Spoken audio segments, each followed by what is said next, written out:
दोस्तों, alien abduction एक ऐसी स्थिति है जिसके अनुसार कोई व्यक्ति ये दावा करता है कि उसका अपहरण किसी अनजान जीव द्वारा कर लिया गया है। वो जीव जिसके बारे में हमें कोई जानकारी नहीं है, जिसे पहले कभी नहीं देखा गया, यानी संभव है कि वो जीव हमारे ग्रह का निवासी ही नहीं हो। सुनने में ये चीज़ आपको अजीब लग सकती है, लेकिन एलियन अबडक्शन के ऐसे दावे दुनिया भर के लोगों द्वारा समय समय पर किए गए हैं।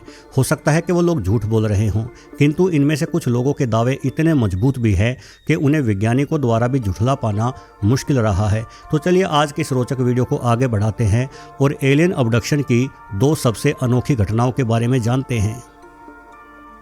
दोस्तों, बेटी एवं बार्ने हिल्स नामक युगल वर्ष 1961 के दौरान कनाडा में नियाग्रा फॉल्स नामक झरने को देखने गए। उन्होंने इस झरने के सौंदर्य और आसपास के इलाके की खूबसूरती को निहारने में कई दिन बिताए और उसके बाद ये पति पत्नी वापस अपने शहर न्यू हैम्पशायर की ओर लौटने लगे।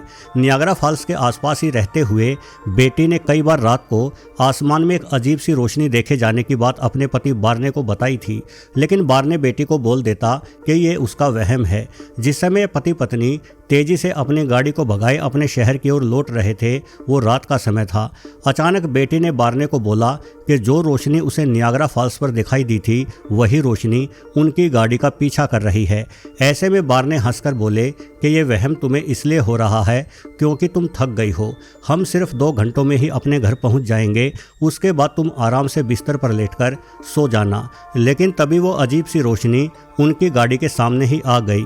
इस बार उस रोशनी को बार्ने भी साफ साफ देख पा रहे थे, इसलिए हैरानी के मारे बार्ने ने अपनी गाड़ी रोक ली और वो गाड़ी से नीचे उतरकर अपने पास रखे एक दूरबीन से उस रोशनी को देखने लगे। उसके बाद ये रोशनी तेजी से बार्ने के पास आ गई, जिस कारण बार्ने और उसकी पत्नी ने देखा कि ये रोशनी असल में गोल तश्तरीनुमा वस्तु से निकल रही थी और इस वस्तु में कुछ खिड़कियां भी थी, जिनके जरिए इस तश्तरी में बैठे कुछ अजीबोगरीब प्राणियों को देखा जा सकता था। ये सारा नज़ारा देखकर बार्ने और उसकी पत्नी का घबरा जाना स्वाभाविक था। दोनों पति पत्नी इतना डर गए कि तुरंत वापस अपनी गाड़ी में बैठकर तेजी से गाड़ी को घर की ओर भगा ले गए। ये समय रात्रि के करीब 11 बजे का था और जिस जगह ये घटना घटी थी, बार्ने का घर उस जगह से 2 घंटे के ड्राइव पर था।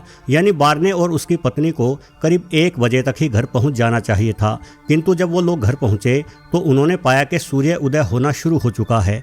बार्ने ने अपनी घड़ी में समय देखा तो सुबह के 6 बज चुके थे।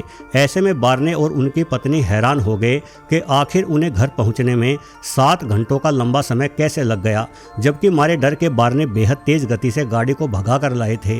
खैर, कुछ कारण समझ में न आने पर उन्होंने इस बारे में ज़्यादा नहीं सोचा और ये दोनों पति पत्नी अपनी रोजाना की दिनचर्या में खो गए। किंतु उस दिन के बाद बार्ने और उनकी पत्नी दोनों को ही हर रात बेहद डरावने सपने आने लगे। उन्हें कभी अजीब अजीब जानवर सपनों में दिखाई देते तो कभी बड़ी बड़ी आंखों वाले भयानक जीव। इन सपनों से परेशान होकर ये दोनों ही पति पत्नी एक दिमागी डॉक्टर के पास पहुंचे। इस डॉक्टर ने बारी बारी से बार्ने और बेटी से उनके सपनों के बारे में पूछा और डॉक्टर भी ये जानकर हैरत में पड़ गए कि बार्ने और बेटी दोनों को ही बिल्कुल एक जैसी घटनाओं के सपने आ रहे थे। भला ये कैसे हो सकता था कि 2 अलग अलग इंसान हूबहू एक जैसे ही सपने देखें। शुरू में डॉक्टर को ऐसा भी लगा कि शायद बार्ने और बेटी दोनों मिलकर उनसे झूठ बोल रहे हैं, लेकिन भला वो लोग ऐसा क्यों करेंगे?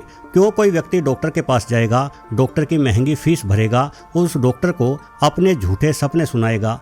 इसलिए डॉक्टर ने इस पूरे प्रकरण को सुलझाने के लिए हिप्नोटिज्म तकनीक का सहारा लिया। बार्ने और बेटी को अर्ध चेतना अवस्था में रखा गया और उन्हें उस रात के बारे में बताने को कहा जिस रात उन्हें वो तेज रोशनी दिखी थी। हिप्नोटिज्म तकनीक के जरिए डॉक्टर को इन दोनों पति पत्नी से वो बातें पता चली जिनके जरिए डॉक्टर ये जान गए कि असल में उस रात बार्ने और बेटी का एलियंस द्वारा अपहरण किया गया था। एलियंस ने इन दोनों पति पत्नी को कई घंटों तक अपनी स्पेसशिप में रखा। इस वजह से जब बार्ने और बेटी घर पहुंचे तो सुबह हो चुकी थी। एलियंस ने इन दोनों पति पत्नी के दिमाग से उस समय की यादें मिटा दी जो समय उन्होंने एलियंस की स्पेसशिप में गुजारा था, किंतु वो यादें बार्ने और बेटी के मन मस्तिष्क की किसी गहराई में मौजूद रही, जिसे डॉक्टर ने हिप्नोटिज्म तकनीक के जरिए जान लिया।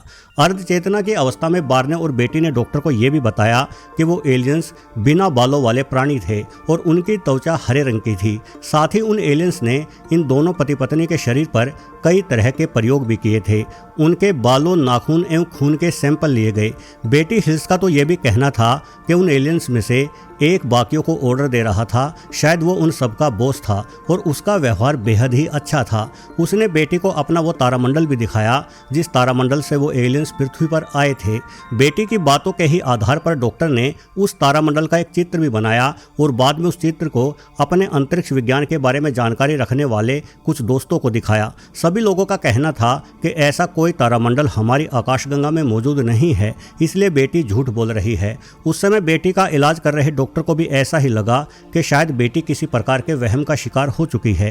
किंतु वर्ष 1969 यानी इस घटना के करीब 8 साल बाद एक खोजकर्ता जिनका नाम मार्जोरी फिश था ने एक नए तारामंडल की खोज की जो तारामंडल हूबहू बेटी द्वारा बताए गए तारामंडल से मेल खा रहा था। यानी बेटी हिल्स का दावा बिल्कुल सही था। उन्हें और उनके पति का एलियंस द्वारा अपहरण करने की इस अनोखी घटना को अब वैज्ञानिक तौर पर भी झूठ कह पाना संभव नहीं रहा था। दोस्तों, आज के वीडियो में एलियंस अबडक्शन की दूसरी घटना ट्रेविस वॉल्टन नामक एक लकड़हारे की है। इस घटना के ऊपर डिस्कवरी चैनल द्वारा एक डॉक्यूमेंट्री फिल्म भी बनाई जा चुकी है। 5 नवंबर 1975 को हेबर एरिजोना के जंगली क्षेत्र में लकड़ी काटकर ट्रेविस वॉल्टन और उनके कुछ साथी वापस घर की ओर लौट रहे थे। वो सब लोग एक ट्रक में सवार थे और उनका ट्रक तेज गति लिए जंगल से बाहर आ रहा था। अचानक उन सब लोगों को अपने सामने एक यूएफओ दिखाई देती है। इस यूएफओ को देखकर वो लोग अपने ट्रक को रोक देते हैं। जिज्ञासा के मारे ट्रेविस वॉल्टन ट्रक से नीचे उतरते हैं और यूएफओ की ओर चलना शुरू कर देते हैं। वो जानना चाहते थे कि आखिर उनके सामने किस तरह की वस्तु है। वॉल्टन को अपनी ओर आता देख यूएफओ में बैठे एलियंस अपनी यूएफओ को शुरू कर देते हैं और एक बेहद तेज लेजर लाइट उस यूएफओ से निकलने लगती है। वॉल्टन इस लेजर लाइट की चपेट में आ जाते हैं। ये लाइट इतनी गर्म थी कि इससे वॉल्टन की त्वचा बुरी तरह से झुलस जाती है। इसके तुरंत बाद तेज रोशनी के कारण वॉल्टन उनके दोस्तों को दिखाई ही नहीं देते। कुछ ही सेकंडों बाद यूएफओ बिजली सी तेज गति लेकर आसमान में गायब हो जाती है। ऐसे में वॉल्टन के साथी चिल्लाते हुए वॉल्टन को ढूंढने लगते हैं, लेकिन उन्हें वॉल्टन कहीं दिखाई नहीं देते। पूरी रात खोजबीन करने के बाद सभी लकड़हारे पुलिस स्टेशन जाते हैं और वॉल्टन के गुम होने की रिपोर्ट दर्ज कराते हैं। जब पुलिस अधिकारी इन लकड़हारों के मुंह से यूएफओ और तेज रोशनी जैसी अजीब कहानियों को सुनते हैं तो उन्हें ऐसी कहानियों पर यकीन नहीं आता। इसलिए पुलिस अधिकारी ये मानते हैं कि वॉल्टन के इन साथियों ने ही वॉल्टन को मार डाला है और कहीं जंगल में फेंक दिया है। पुलिस वॉल्टन की लाश को ढूंढने की कोशिश करती है पर उन्हें सफलता नहीं मिलती। इसके बाद सच उगलवाने के लिए वॉल्टन के सभी साथियों का लाई डिटेक्टर टेस्ट करवाया जाता है। इस टेस्ट के जरिए ये पता चलता है कि सामने वाला व्यक्ति सच बोल रहा है या नहीं। वॉल्टन के सभी साथी इस टेस्ट को पास कर लेते हैं, मतलब वो लोग सच बोल रहे थे। इस पूरी कहानी में रोचकता तब आती है जब 5 दिनों बाद वॉल्टन जंगल से वापस सही सलामत लौट आते हैं। अब वॉल्टन भी यही कहते हैं कि मेरा पूरा शरीर झुलस चुका था और मुझे उस यूएफओ द्वारा अपने भीतर खींच लिया गया था। उसके बाद मैं बेहोश हो गया और आगे मेरे साथ क्या हुआ मुझे नहीं पता। और आज जब मैं होश में आया तो मैंने पाया कि मैं जंगल में उसी स्थान पर पड़ा हुआ हूँ जिस स्थान से उस यूएफओ ने मुझे उठाया था। खैर, पुलिस के पास अब वॉल्टन के साथियों को गिरफ्तार रखने की कोई वजह नहीं थी, इसलिए उन सबको छोड़ दिया गया। बाद में इस पूरी घटना की जांच रॉबिन्सन नामक एक वैज्ञानिक द्वारा की गई, जिन्हें दुनिया भर में यूएफओ देखे जाने की घटनाओं की तहकीकात करने के लिए जाना जाता था। रॉबिन्सन ने इस पूरी घटना के बारे में जो बातें बताई वो और भी दिलचस्प थी। दरअसल रॉबिन्सन के अनुसार उस रोज वॉल्टन उस यूएफओ के कुछ ज़्यादा ही करीब चले गए थे। वो यूएफओ उड़ान भरने के लिए लेजर बीम का इस्तेमाल करती थी और अधिक पास होने के कारण वॉल्टन उसी लेजर बीम की चपेट में आकर झुलस गए। ये सारा नज़ारा यूएफओ में बैठे एलियंस ने देख लिया और उन्हें लगा कि उनके यान की वजह से एक मासूम इंसान मारा जाएगा। इसलिए उन्होंने झुलसते हुए वॉल्टन को अपने यूएफओ में खींच लिया और अगले कई दिनों तक यूएफओ में ही वॉल्टन का इलाज किया गया। रॉबिन्सन के अनुसार वो एलियंस कुछ इस तरह का चिकित्सीय ज्ञान रखते थे जिसके दम पर उन्होंने वॉल्टन की झुलसी हुई त्वचा को भी इतनी जल्दी पूर्ण रूप से ठीक कर दिया। अब रॉबिन्सन की इस विवेचना से तो यही लगता है कि एलियंस बुरे नहीं होते, बल्कि वो भी हमारी तरह जान एवं जज्बातों की कीमत समझते हैं। शायद इसलिए वो हमारे पास आकर भी हमसे दूर रहते हैं। एलियंस जानते हैं कि हम इंसान तकनीक में उनसे बेहद पीछे हैं, इसलिए वो हमारे जीवन में दखल अंदाजी करना नहीं चाहते। ये ठीक वैसे ही है जैसे इंसान जंगल में घूमने जाते हैं। हम देखते हैं कि किसी शेर ने एक छोटे से हिरण के बच्चे को पकड़ रखा है। इंसानों के पास बंदूकों जैसे हथियार हैं, हम चाहे तो उस हिरण की जान बचा सकते हैं, किंतु हम ऐसा नहीं करते क्योंकि ऐसा करना जंगली जीवन और प्रकृति के नियमों के विरुद्ध होगा। ठीक ऐसे ही एलियंस भी हमारे सामने प्रकट होकर हमारे रहने के तौर तरीकों को प्रभावित नहीं करना चाहते। वीडियो देखने के लिए आपका बहुत बहुत धन्यवाद।